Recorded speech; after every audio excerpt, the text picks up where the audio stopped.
Hey guys, welcome back to the Zilinski life. If you're new here, we are Val and Cody. We're sharing our financial journey towards debt freedom and hopefully better things also. But for now, we're working on debt freedom. And today, we're not doing a budget with us. We are talking about why we no longer use cash envelopes, because that is a very highly recommended system that many people use. And we don't anymore. And we wanted to talk about why.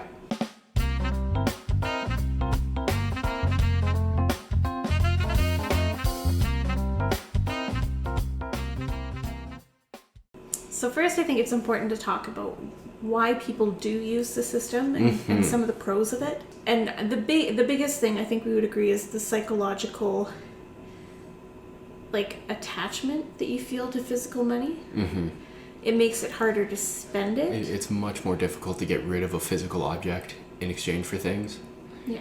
And also, it's so satisfying to fill the envelopes and see physical money go into the container and build up over time. I will say I still enjoy watching cash envelope stuffing videos just for the sole purpose of I like to see all that money physically. It's so psychologically satisfying. But that's, I think, the biggest reason why people do choose to go that way is because the cash in your envelope is what you have. That's the end of it. You can't, borrow more from an overdraft or a credit card or anything. You're strictly on a cash budget. Yeah, once the money's not there anymore, it's not there anymore. Yeah, and when you hand it over, you kind of feel that little bit of pain of giving away your money. And it's been proven we don't have the same emotional response to tapping a card or a phone or whatever the case may be. There's studies all over the place. They've beaten this horse to death, and it is much more painful to get rid of actual physical cash and coins than it is to tap your card or phone. Yeah. So let's talk a bit about why we choose not to use it anymore. Because we did. When we started this journey, we did do cash envelopes. Yeah, we loved it. I think we still even have cash envelope stuffing videos up on the channel. Yeah, we do. So why do we not use it anymore? So the number one reason for us was how inconvenient cash envelopes actually are. Yeah, it's like a multi-step process. And we're fairly busy people, and it's with a child and another one on the way. It's very difficult to just pop into the bank real quick, because even if you're just running into the ATM, it's frowned upon to leave your kids in the car. Yeah, and we found so one, we're Canadian. If you're new here, we live in Canada. So we have so many coins. Now they got rid of the penny. We don't have pennies anymore, 1 cent coins, but we have loonies, which is for $1, and toonies, which are for $2. Whereas in the States, it's a lot easier because you just get $1 bills. Yeah. We don't get that. So there's a lot more change to keep track of, which does not fit nicely into an envelope and will frequently fall out. There's no good solution for change. Yeah. And it's harder to keep track of because you have to keep your receipts, and then you're going back and reconciling all of your cash. I was always off, and then I'd have to and then she'd have a meltdown and I'd be off $1.46 and tear everything apart and go through the records and recount things, and it just wound up being a lot more stress, I think, than it needed to. Yeah, it took up too much mental energy, and that mental energy was better focused on other things. The second reason, and then I think that actually just branching off the inconvenience again, we never had that cash on hand when we needed it. Yes. We'd be out and about, and we'd see a good deal on, we'd have a bunch of money in home decor category or something like that. Home improvement or whatever. Yeah, home improvement, that's the one. And we'd be oh my God, this is a great deal on this thing we need. But we wouldn't have the cash with us because we weren't planning on buying the thing that time. Yeah. But we'd be way across town, and it'd be a huge pain in the butt to get to, so we'd always end up just buying it with the debit or credit card. And then you gotta come home, grab the cash, go to the bank, deposit it, move a bunch of stuff around. The purchase was almost never in even denominations. It'd be for $38.22, but you'd have to deposit $40 in cash because it's your only option. Yeah, and it's much easier to do that through YNAB and just treat it like digital cash envelopes, which is essentially what they are. Yeah. The other reason why we don't do it anymore is, so we used to have a little lockbox that we'd keep in the house. It was so cute. And it had all of our long-term sinking funds, funds for when our first baby got here, because we hadn't had Freya yet. It had Christmas, gifts, clothing, haircuts. Yeah, car tires, vehicle maintenance. There were thousands of dollars. Vet stuff for the dog because we had a dog at the time. There was a lot of money there, and it was really nice seeing a lot of money there. But it's a little nerve-wracking as well. Like, if there's a fire, money doesn't like fire. Yeah. If there's a robbery, they almost never leave money when they rob you. Like... So it always put us at risk to lose thousands of dollars. Mm-hmm. And especially for long-term sinking funds, oftentimes it makes more sense to just put that money into a high-interest savings account. Yeah. Where it's like not locked in or anything, and you can still pull out the money if and when you need it. But like if you're saving up for Christmas and you don't touch that money all year, why not earn that little bit of interest? I know it's not a lot. Yeah, but in the grand scheme of things, it amounts to pennies on the dollar. But I'd rather make $1 than nothing. Exactly. So the other reason, and to be fair, we stopped using cash envelopes before the whole pandemic, but I don't know if it was like this everywhere, but a lot of places here stopped taking cash. Yeah. Not everywhere, but a lot of places. Or it was very strongly encouraged that you use tap or another form of contactless payments. So Apple Pay, Android Pay, tapping your cards. Like they didn't want you touching anything. Yeah. Everybody had gloves on. It was weird times, guys. I mean, and it's still weird. I don't know, but yeah. So for that reason, we never really went back to cash either, because and I mean, to be fair, even without everything going on in the world, cash is very dirty. It just is. It is disgustingly dirty. Yeah. It literally goes around the world, and too many people touch money. Yeah. And I mean, even during the pandemic, I still had to yell at people in public bathrooms to wash your goddamn hands. Yeah. During a pandemic, when stuff like that was all over the news. People are Who gross. knows what's on money, guys? Yeah. And I'm not even a germaphobe. Like, I work in industrial settings. It's like, I'm used to grossness, but God, people are disgusting. Another reason why we don't use cash envelopes anymore is probably more me than Cody, but like I am a nerd for the data. She loves the data. She can't wait to be all up with the data. Yeah, and I mean, obviously you can still track your spending.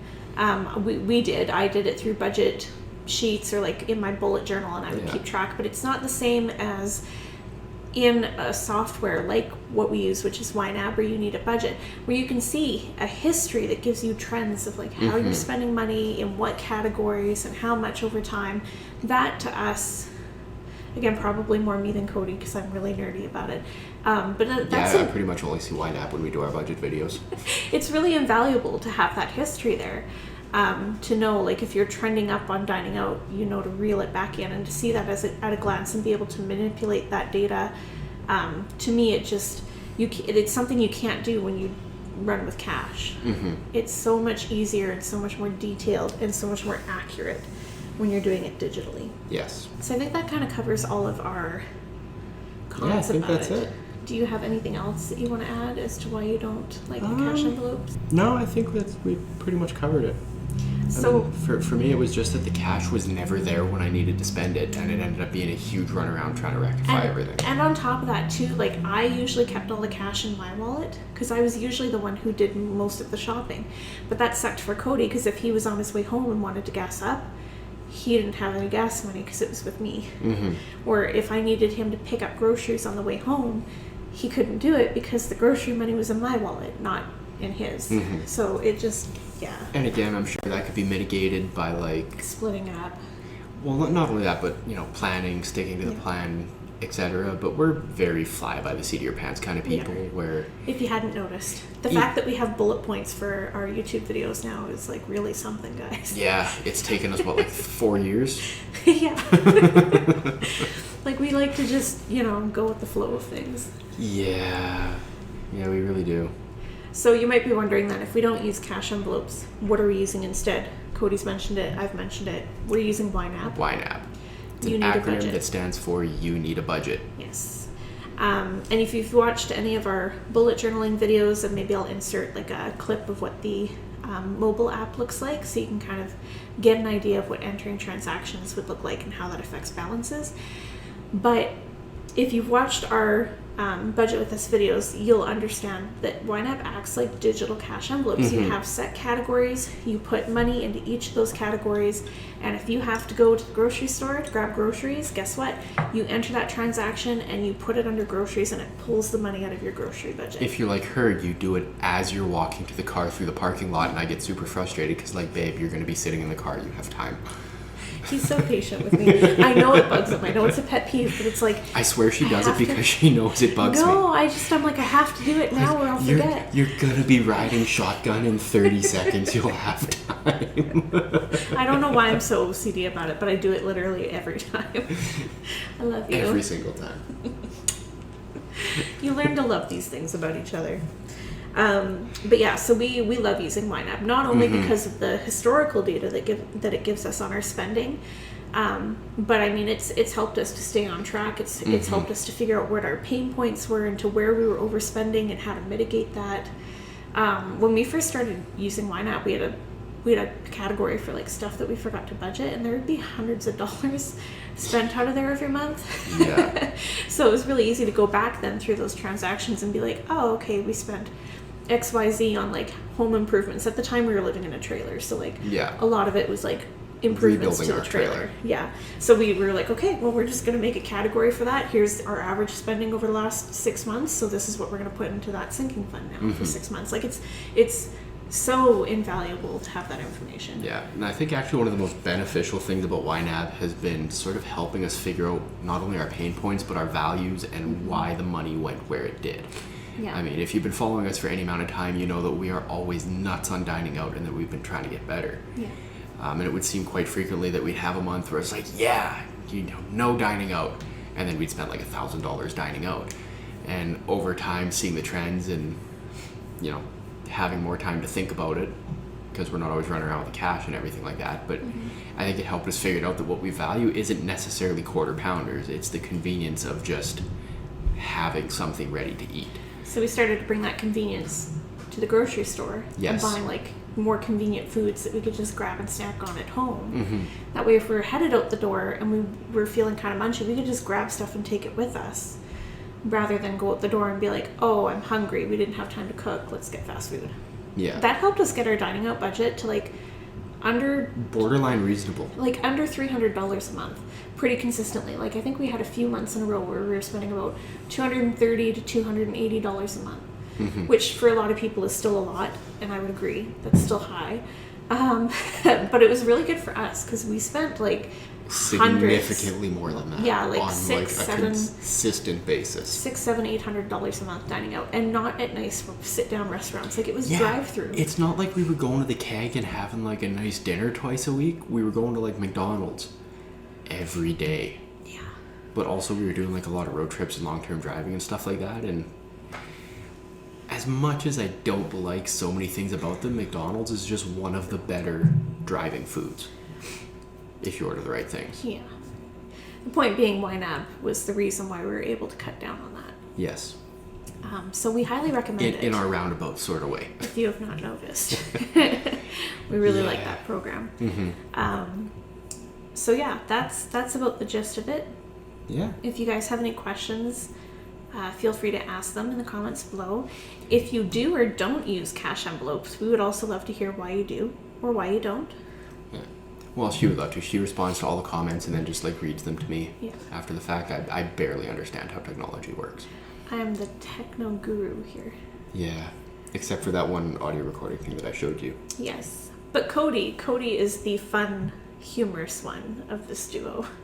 I make the behind the scenes work. Cody's why y'all show up. It's because of work and control. Okay. So I didn't have a lot of friends when I was a kid, but the show Friends was on.